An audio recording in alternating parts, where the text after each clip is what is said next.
Okay, we are live. So, for those listening at home, welcome to the Live from the Sword Coast podcast. My name is Kevin Madison, and I will be your friendly dungeon user today.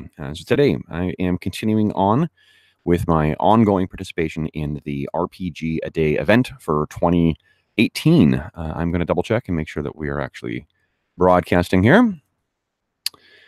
I think I need to adjust the gain because I'm sounding very, very loud as well, too. Bear with me a moment here. For those who are unfamiliar with this exercise, oh, 1 second here. And me. All right. Hey. Okay, we are broadcasting and we're not too loud. And I think my dog stopped barking at people. So that's good. So for those unfamiliar with this exercise, this is an event where every day for the month of August, we answer a different question relating to role-playing games, our relationships with them, how we play them, and so forth. I am on my last day of my vacation, so I'm going to be recording 2 days worth of answers today. My first one is, let's see here. The question is to discuss a game that had an impact on you in the last 12 months. So the last 12 months, we have been playing quite a few games. And one of the things I was thinking about was to talk about some of the OSR games that I've been getting into in the last few months. And for those unfamiliar, OSR is the old school Renaissance or old school, I can't remember what the other R stands for. I've heard it hilariously described as, oh shit, run. Because of the way the games are played. But realistically, though, the thing that actually sort of got me in that direction was the Mongoose 2nd Edition Traveler role-playing game, the hard sci-fi, well, mostly hard sci-fi role-playing game published by Mongoose. I started running that at the beginning of the year, and we still have it ongoing. It's just kind of on hiatus right now because of a lot of shifts in our attendance at our role-playing or at our regular sessions. But I don't know, 8 months ago, I guess now, I started running the Pirates of Drinax mega campaign with some of my players, and creating characters for that, playing through that game, seeing how relatively, simple rules could make for such really engaging play, and how much it focused the game on what was happening at the table rather than in the character creation or that mini game of like gear and character creation and whatnot. It really got me thinking about how I was running my games. And it really led me to where I am now, which is that I'm running, for all of my sessions, I'm running a Pathfinder 2nd Edition playtest game, but we're playing it as a sandbox using Greg Gillespie's very cool Barrow Maze Complete book. And that approach of playing in a sandbox where there isn't like an overarching story, and that there is just, players are free to go and do what they want, and that the world does not necessarily cheer for them, and they're not the heroes in their own story. That's a very different way of playing than we have been playing for quite a while. A lot of the other games that we run are generally geared towards, really rooting for the heroes, both in terms of the character mechanics or the game mechanics and the way that the narrative is structured as well. That's absolutely not the case in Pirates of Drinax, and that has had a huge impact on how I think about the games that I run, how I prep them. Last night we played our 3rd session of Pathfinder 2nd Edition, and I had, before the session, randomly generated a bunch of different things. So I randomly generated a crypt. I randomly generated the contents of the crypt, who would be attending at a bar that they were going to show up at for the first session. We randomly generated some encounters as well, and then just sat down and played through, and saw where the players went. And then as they made their decisions, as they spoke to different people and things like that, I was able to rely on that information to sort of respond. And it was a lot of fun, it was a lot more.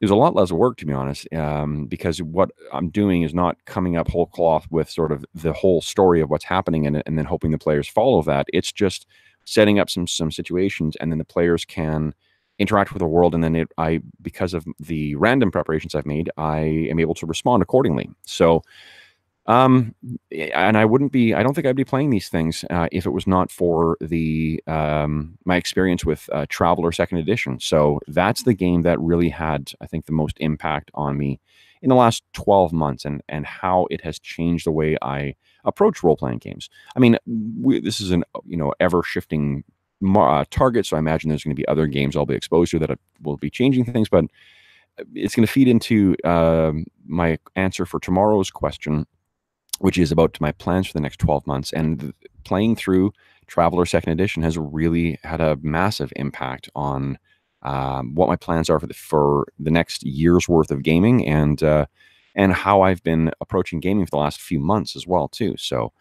yeah, I've posted reviews of several Second Edition Traveler products as well too, the core book and the Central Supply catalog, if you're interested in hearing my thoughts on what's in there.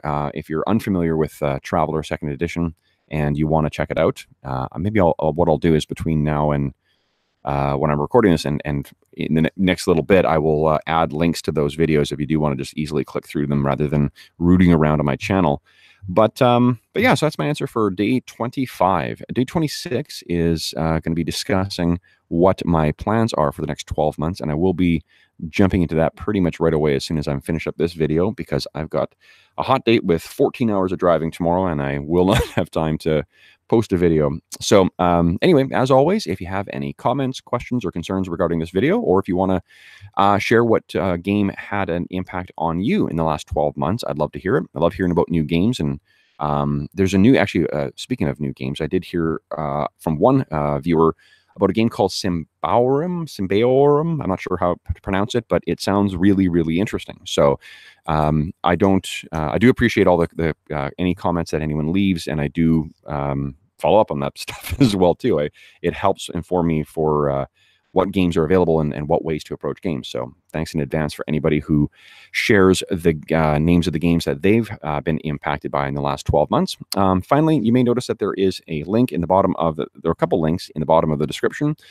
These are to the charity fundraising initiative that we're running on the channel that we're calling Heroes Save Villages.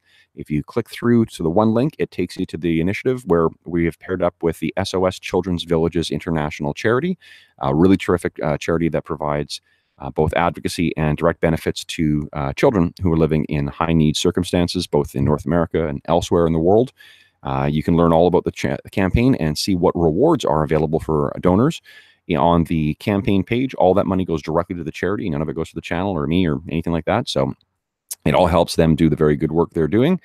And if you want to see why I set up the campaign, there's a link to a video I shot that describes my relationship with SOS Children's Villages International and my reasons for setting up the campaign. So anyway, I hope that August is treating you all very, very well. I hope you're enjoying the RPGaDay event. I've really enjoyed this year's exercise a great deal. I've found some really great responses from other folks who are participating in this. The questions have been great this year. And it's a little sad that we're on the week of this now, too. So anyway, I am going to wrap this up, and I'll be back shortly with my answer for tomorrow's question. Thanks very much, and I'll see you soon.